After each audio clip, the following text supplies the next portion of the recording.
विद्यार्थी मित्रांनो नमस्कार. महाराष्ट्र शासनातर्फे घेण्यात येणारी इयत्ता 11वीच्या प्रवेशासाठीची सीईटी एक्झामिनेशन आणि त्याची संपूर्ण माहिती आज आपण या व्हिडिओमध्ये पाहणार आहोत. मी डॉक्टर गणेश मुडेगावकर आपलं माझ्या या यूट्यूब चॅनलवरती आपल्या सर्वांचं स्वागत करतो. विद्यार्थी मित्रांनो, जेव्हा आपण इयत्ता 11वी सीईटी एक्झामिनेशनचा विचार करतो तेव्हा या संदर्भात बरेच प्रश्न तुमच्या मनामध्ये असतील. या प्रत्येक प्रश्नाचं उत्तर तुम्हाला या संपूर्ण व्हिडिओमध्ये मिळेल, त्यामुळे शेवटपर्यंत तुम्ही हा व्हिडिओ व्यवस्थितरित्या पाहायचा आहे. मग तुमचे प्रश्न असे असतील की एक्झाम केव्हा होणार आहे, त्याचं संपूर्ण स्वरूप कसं असेल, सिलेबस नक्की काय आहे, यासाठी काही फीस भरावी लागणार आहे का, आम्ही कशा पद्धतीने अप्लाय करायचं. तर ह्या सर्व प्रश्नांची उत्तरं तर तुम्हाला मिळतीलच, परंतु त्यासोबतच याच व्हिडिओच्या डिस्क्रिप्शन बॉक्समध्ये तुम्हाला जिथं अप्लाय करायचे त्या वेबसाईटची लिंक देखील तुम्हाला या ठिकाणी उपलब्ध असते. चला तर मग बघूयात 11th CET एक्झामिनेशन 2021 ची complete information. Hello friends, welcome to our YouTube channel. This is doctor Ganesh Mudegaonkar. Subscribe my channel, share this video with your friends and don't forget to press the bell icon for more notifications. Let's begin with today's video. तर मग बघूयात 11th CET's complete information. इयत्ता 11वी प्रवेशासाठी महाराष्ट्र शासनाने 3 वेगवेगळे शासन निर्णय जे आहेत ते आपल्याला दिलेले आहेत. त्याचा मागोवा आपण वेळोवेळी घेतलेला आहे. या अगोदरचा जो व्हिडिओ आहे त्यामध्ये त्याची संपूर्ण माहिती आपण पाहिलेली आहेच. आता आपण पाहणार आहोत इयत्ता 11वी प्रवेशासंदर्भात सामायिक प्रवेश परीक्षा म्हणजे सीईटी जी आयोजित करण्यात आलेली आहे त्या परीक्षेचं स्वरूप, अभ्यासक्रम, विषय, एकूण गुण, वेळ, शुल्क आणि इतर सर्व बाबी जे आहेत ते एकत्रित आपण या व्हिडिओमध्ये पाहणार आहोत. चला तर मग पाहूयात एक्झाम स्ट्रक्चर नक्की कसं असणार आहे या सीईटीचं ते बघूयात आपण.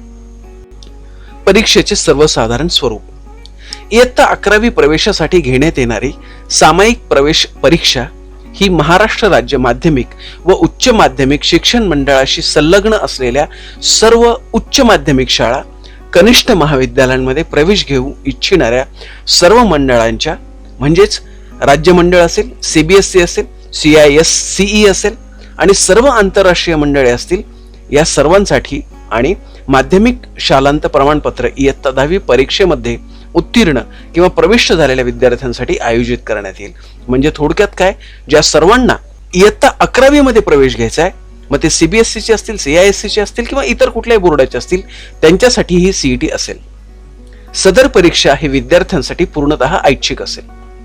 या ठिकाणी तुम्हाला खरं तर हा ऑप्शन दिलेला आहे की तुम्ही सीईटी दिलीत काय किंवा नाही काय, परंतु मला जर विचाराल तर तुम्ही ही सीईटी कंपल्सरी द्यावी अशी माझी इच्छा आहे.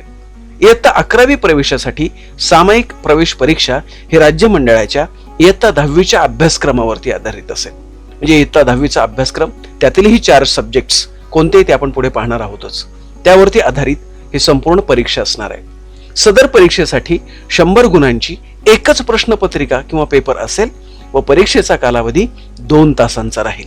म्हणजे 100 गुणांची एक परीक्षा असेल, OMR शीट याच्या मदतीने तुम्हाला जो पेपर आहे तो सॉल्व्ह करायचा आहे, 2 तासांमध्ये सॉल्व्ह करायचा आहे.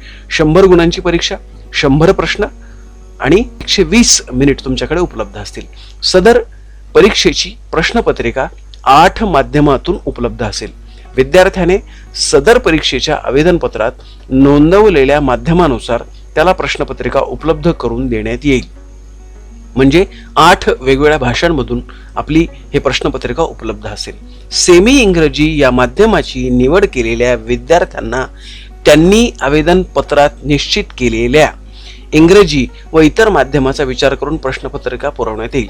म्हणजे जर तुमचं सेमी इंग्लिश असेल, तुम्ही त्या माध्यमाची निवड केलेली असेल आणि ऍप्लिकेशन करत असताना, आवेदनपत्र सादर करत असताना इंग्रजी आणि इतर माध्यमांचा विचार करून मग तुम्हाला जे आहे ते प्रश्नपत्रिका देण्यात येईल. म्हणजे त्यानुसार उपलब्धतेनुसार तुमची प्रश्नपत्रिका निश्चित करण्यात येईल.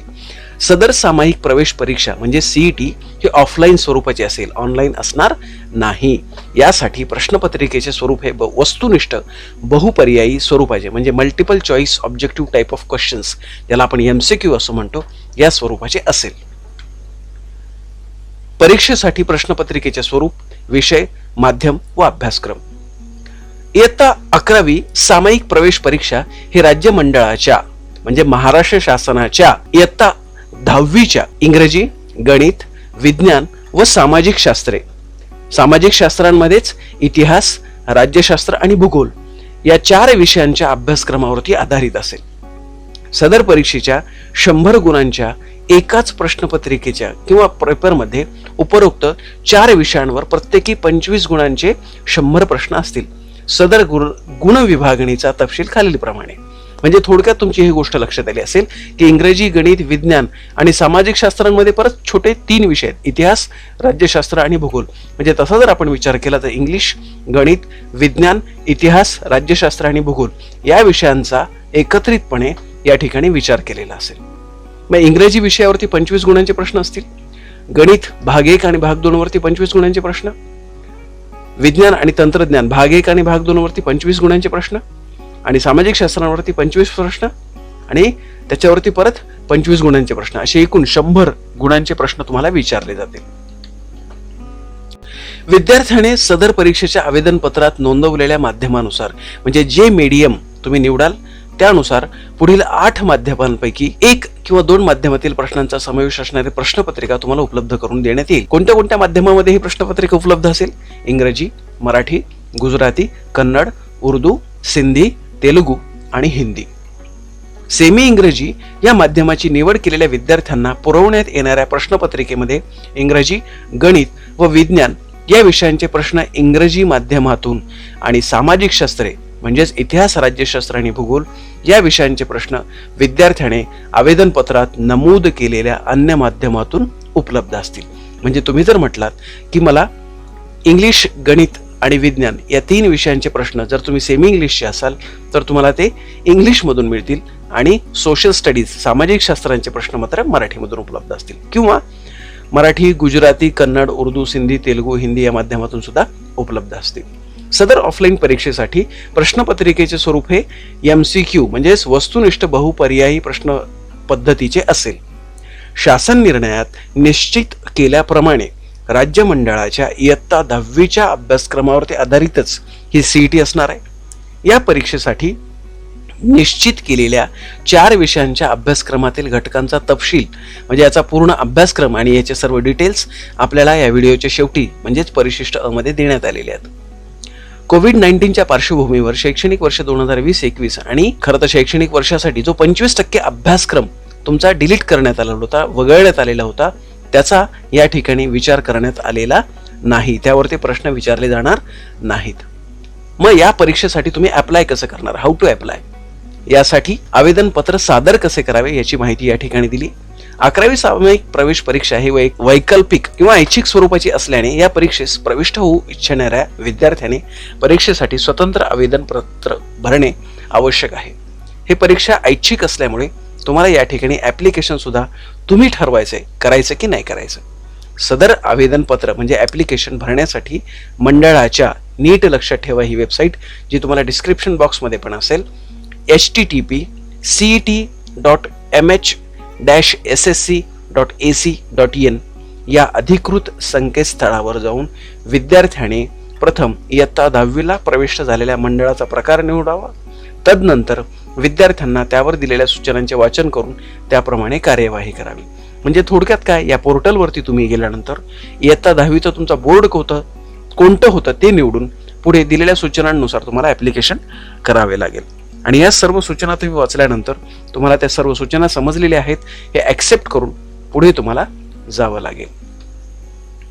सगळ्यात महत्वाची बाब म्हणजे तुम्ही जर राज्य मंडळाचे विद्यार्थी असाल, माध्यमिक शालांत प्रमाणपत्र इयत्ता 10वी महाराष्ट्र शासनाच्या म्हणजे SSC बोर्डाकडनं पास झालेले असाल तर तुमच्यासाठी या सूचना आहेत. विद्यार्थ्याने प्रथम संगणक प्रणालीमध्ये स्वतःचा बैठक क्रमांक व आईचे नाव याबाबतची माहिती त्या ठिकाणी सादर करावी. सदर माहिती सबमिट केल्यानंतर उर्वरित रकान्यातील माहिती आपोआप भरली जाईल.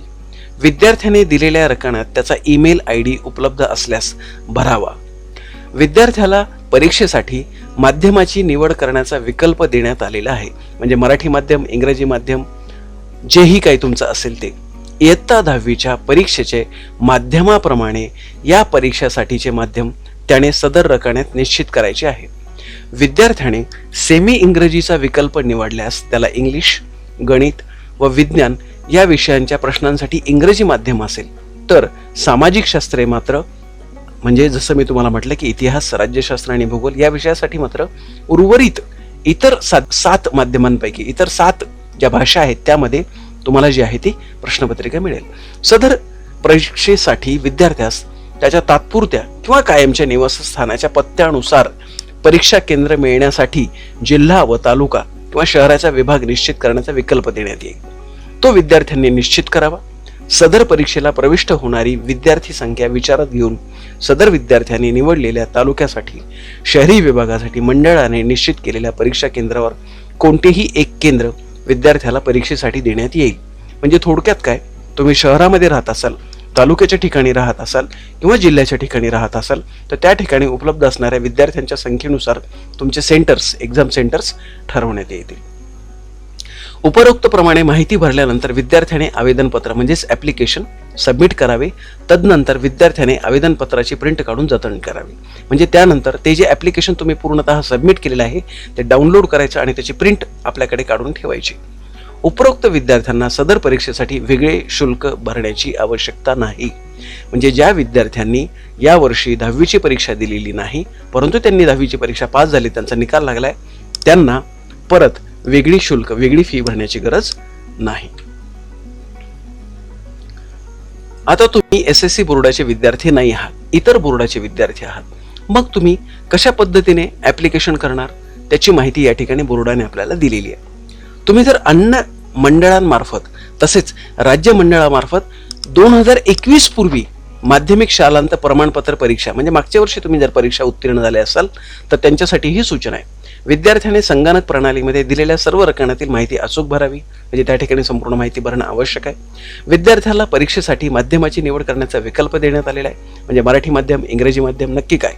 इयत्ता 10वीच्या परीक्षेच्या माध्यमाप्रमाणे या परीक्षेसाठीचे माध्यम त्याने सदर रकान्यात निश्चित करावे आणि त्यानुसार मग आपल्याला माहितीच आहे की त्यानं इंग्लिश, गणित आणि विज्ञान त्याला इंग्लिश किंवा मराठीमध्ये मिळेल आणि इतर विषय त्यानं जे माध्यम निवडलेले आहे त्यानुसार त्याला त्या ठिकाणी प्रश्नपत्रिका उपलब्ध होईल.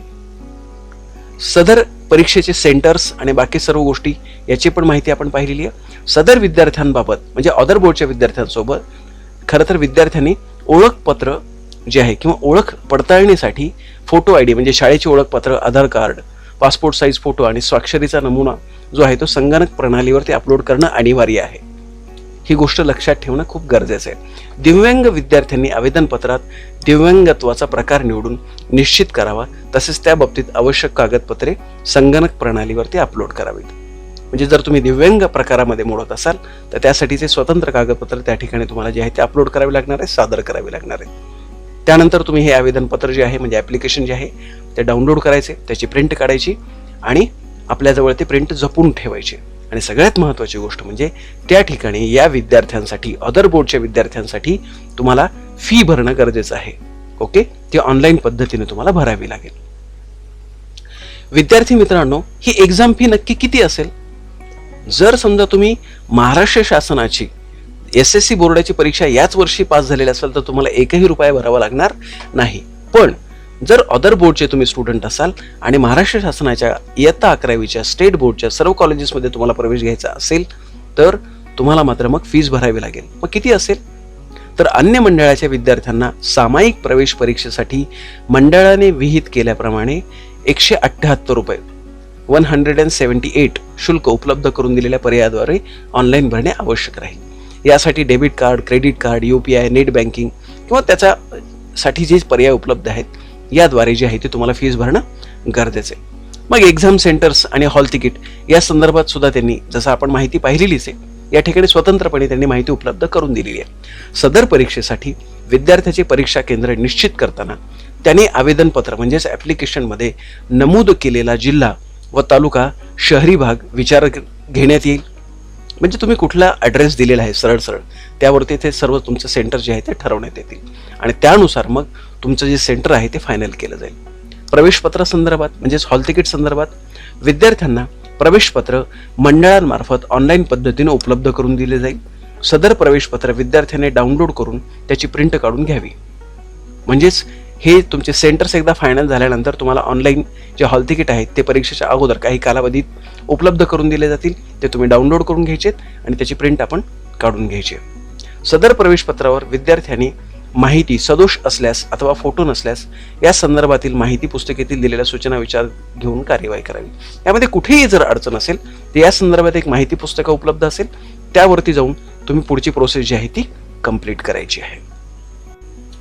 परीक्षेचे आयोजन कशा पद्धतीने केले जाईल हे खूप महत्त्वाचं आहे तुमच्यासाठी. परीक्षेचे आयोजन मंडळाने निश्चित केलेल्या माध्यमिक शाळा किंवा कनिष्ठ महाविद्यालयाच्या परीक्षा केंद्रावरती होईल. सदर परीक्षा दिनांक 21/8/2021 म्हणजेच 21 ऑगस्ट 2021 शनिवार रोजी सकाळी 11 ते दुपारी 1 या कालावधीमध्ये घेण्यात येईल. परीक्षेसाठी विद्यार्थ्याने परीक्षा केंद्रावर किमान 1 तास अगोदर उपस्थित राहावे आणि कोविड-19चे जे सर्व प्रोटोकॉल्स आहेत, जे सर्व नियम आहेत, ज्या सर्व सूचना आहेत त्यांचं कटाक्षाने पालन करायचे. सगळ्यात महत्त्वाची गोष्ट म्हणजे परीक्षा केंद्रावर परीक्षेदरम्यान सर्व सूचनांचे काटेकोर पालन करावे. काही गैरमार्ग केला तर तुम्हाला त्या ठिकाणी शिस्त भंग म्हणून जी आहे ती कार्यवाही करण्यात येईल. दिव्यांग विद्यार्थ्यांसाठी जी आहे ती वेगळी या ठिकाणी सूचना त्यांनी दिलेली आहे. त्यांना अधिकचा कालावधी जो आहे तो त्या ठिकाणी उपलब्ध करून देण्यात येईल, पण त्यासाठी त्यांनी खरं तर अगोदरच त्या सेंटरवरती जाऊन त्या सर्व गोष्टी जी आहे ती माहिती करून देणं, किमान 2 दिवस अगोदर जे आहे ते तिथल्या केंद्र संचालकाची भेट घेऊन ह्या सर्व कागदपत्रांची पूर्तता करणं गरजेचं आहे. मग ह्या सर्व परीक्षेचा कालावधी आणि इथपर्यंत तुम्ही आल्यानंतर ही प्रश्नपत्रिका तुमच्याकडे आल्यानंतर तुम्ही ती कशा पद्धतीने सोडवायची, तर त्यासाठी OMR आन्सर शीट जी आहे ती या ठिकाणी उपलब्ध असेल. आत्तापर्यंत तुम्ही अशा विविध खरं तर स्पर्धा परीक्षा दिलेल्या आहेत, तुम्हाला OMR शीट काही नवीन नाहीच आहे विद्यार्थी मित्रांनो. तुमची जी OMR शीट आहे ती तुम्ही व्यवस्थितरित्या वापरायची आहे. आणि सगळ्यात महत्त्वाची गोष्ट म्हणजे तुम्हाला त्या ठिकाणी काही काम करायचं असेल तर त्या ठिकाणी त्यांनी एक कोरी जागा दिली आहे, त्याच्यावरतीच तुम्ही काम करायचं आहे. आणि आणखीन एक महत्त्वाची गोष्ट, विद्यार्थ्यास परीक्षा झाल्यानंतर उत्तरपत्रिकेची कार्बन प्रत त्या ठिकाणी लगेच, तसेच मंडळाच्या संकेतस्थळावरती अंतिम उत्तर सूची देखील उपलब्ध करून देण्यात येईल. त्यामुळे निकालानंतर गुणपडताळणी किंवा फेर तपासणीची सुविधा उपलब्ध असणार नाही. म्हणजे रिकाउंटिंग असेल किंवा रिइव्हॅल्युएशन असेल यासाठी उपलब्ध असणार नाही. नमुना उत्तर सूची प्रसिद्ध आणि आक्षेप यावरती जर समजा तुम्हाला काही नमुना उत्तरपत्रिका ठिकाणी उत्तर सूची जी आहे ती उपलब्ध करून दिली जाईल, त्यावरती तुम्हाला काही आक्षेप असतील तर तुम्ही त्या ठिकाणी नोंदवू शकता. आक्षेपांची निराकरण व अंतिम उत्तर सूची जाहीर करणे, त्यानंतर मग ते आक्षेप नोंदवून घेतल्यानंतर त्यांची खातरजमा केल्यानंतर अंतिम उत्तर सूची जी आहे ती विद्यार्थ्यांसाठी उपलब्ध करून दिली जाईल. आणि सगळ्यात महत्त्वाची गोष्ट म्हणजे निकाल जाहीर करणे व गुणपत्रक. अंतिम उत्तर सूची जाहीर केल्यानंतर निकालाबाबत मंडळ स्तरावरील कार्यवाही पूर्ण करण्यात येईल आणि त्यानंतर निकालाची तारीख जाहीर करून ऑनलाईन पद्धतीने गुणपत्रक विद्यार्थ्यांना उपलब्ध करून देण्यात येईल. म्हणजे तुमचा निकाल तुम्हाला ऑनलाईन पद्धतीने मिळणार आहे. सगळ्यात महत्त्वाची गोष्ट, इयत्ता 11वी प्रवेशासाठीची जी CET आहे त्याचा सिलेबस इंग्लिश, सायन्स, मॅथमॅटिक्स आणि सोशल सायन्स अशा 4 विषयांवरती 100 मार्कांची ही एक्झामिनेशन होणार आहे. मग याचा सिलेबस नक्की काय? इयत्ता 11वी प्रवेशासंदर्भात सन 2021 साठी सामायिक प्रवेश परीक्षा विषयनिहाय घटक. पहिला सब्जेक्ट आहे इंग्लिश लँग्वेज स्टडी, म्हणजे आपण त्याला ग्रामर असं म्हणतो. त्यामध्ये compound words, word chain, type of sentences, gerund, participles, infinitives, punctuation, homophones, homograph, spot the error, correct spelling, subject verb agreement, use of correct word form, figure of speech, alphabetical order, parts of speech, direct indirect speech, tense, word register, active and passive voice, degree of comparison, word formation, coordinator, subordinator, find the word class, noun or verb, fill in the blanks by choosing the correct phrase, idiom, maxim, proverbs and their meanings, framing questions, question tag, not only but also, no sooner than, as soon as, clauses, identify and state its kind, transformation of sentences. म्हणजे इथपर्यंत हे grammatical items जे आहेत ते आपल्याला अभ्यासाची गरज आहे. लँग्वेज स्टडी अभ्यासाची गरज आहे आणि त्यासोबत non textual passage for comprehension 6 to 8 lines म्हणजे 6 ते 8 लाईनचा एक पॅरेग्राफ असणार आहे जो तुमच्या अभ्यासक्रमातला असणार नाही. त्यावरती काही प्रश्न असतील.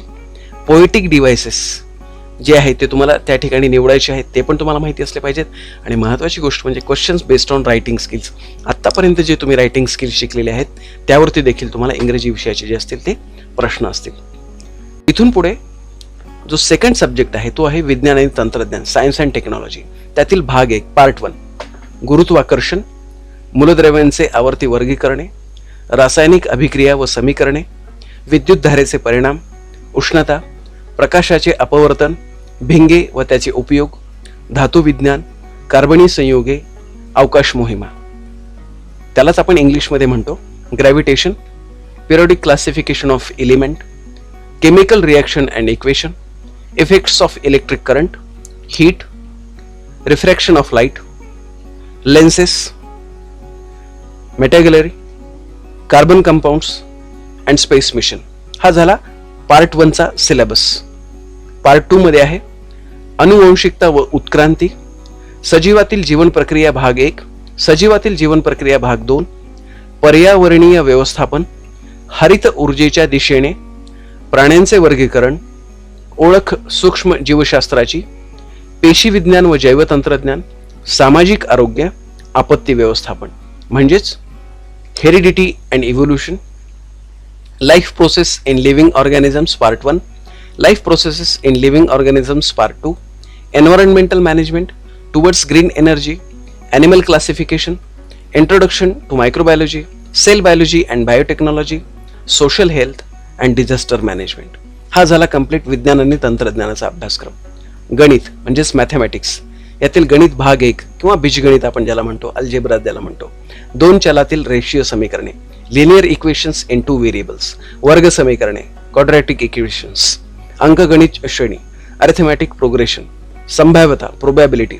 आणि यातील भाग 2 म्हणजेच भूमिती, मॅथमॅटिक्स पार्ट 2 जिओमेट्री, समरूपता सिमिलॅरिटी, पायथागोरसचे प्रमेय पायथागोरस थिअरम, वर्तुळ सर्कल, निर्देशक भूमिती कोऑर्डिनेट जिओमेट्री आणि त्रिकोणमिती ट्रिगोनॉमेट्री. आणि यातील शेवटचा जो विषय आहे तो सामाजिक शास्त्रे, त्यात इतिहास, राज्यशास्त्र आणि भूगोल असं पाहायचं आपल्याला. इतिहासाचे घटक पाहूयात. प्राचीन ते आधुनिक कालखंडातील इतिहासाचे चिकित्सक समालोचन, critical summary of history from ancient to modern period, उपयोजित इतिहास अप्लाइड हिस्ट्री, प्रसार माध्यमे आणि इतिहास मास मीडिया अँड हिस्ट्री, मनोरंजनाची माध्यमे आणि इतिहास. शैक्षणिक वर्ष 2020-21 साठी हा घटक पाठ्य घटक 6 मधून वगळलेला आहे. ओके, त्यामुळे हा घटकाचा विचार करायचा नाही. कला, क्रीडा, साहित्य क्षेत्र आणि इतिहास हा पण घटक वगळलेला आहे. पर्यटन, इतिहास टुरिझम अँड हिस्ट्री आणि इतिहास व अन्य क्षेत्रे हिस्ट्री अँड अदर डिसिप्लिन्स. राज्यशास्त्रामध्ये संविधानाची वाटचाल, वर्किंग ऑफ द कॉन्स्टिट्यूशन, निवडणूक प्रक्रिया म्हणजेच द इलेक्टोरल प्रोसेस, राजकीय पक्ष राष्ट्रीय, political parties at national level, राजकीय पक्ष प्रादेशिक, political parties at regional level, सामाजिक व राजकीय चळवळी, सोशल अँड पॉलिटिकल मुवमेंट्स, भूगोल म्हणजे जिओग्राफी, स्थान व विस्तार लोकेशन अँड एक्सटेंट, प्राकृतिक रचना व जलप्रणाली, फिजिओग्राफी अँड ड्रेनेटेज, नैसर्गिक वनस्पती व प्राणी, natural vegetation and wild life, अर्थव्यवस्था व व्यवसाय, इकॉनॉमी अँड ऑक्युपेशन्स, पर्यटन, वाहतूक व संदेशवहन, टुरिझम, ट्रान्सपोर्टेशन अँड कम्युनिकेशन. थोडक्यात या पद्धतीने तुमचा संपूर्ण जो आहे तो अभ्यासक्रम असणार आहे. विद्यार्थी मित्रांनो, यासोबतच इयत्ता 11वी CET एक्झामिनेशन 2021 संदर्भात तुम्हाला काहीही प्रश्न असतील तर तुम्ही कमेंट बॉक्समध्ये मला नक्की विचारा. आणि हे चॅनल सबस्क्राईब करायला अजिबात विसरू नका. Share this video with your friends, like this video and don't forget to comment. इयत्ता 11वी आणि 12वी इंग्लिश विषयाचे महाराष्ट्र शासनाचे, महाराष्ट्र स्टेट बोर्डचे सर्व व्हिडिओज तुम्हाला या ठिकाणी या चॅनलवरती उपलब्ध असतील. थँक्यू सो मच माय फ्रेंड्स.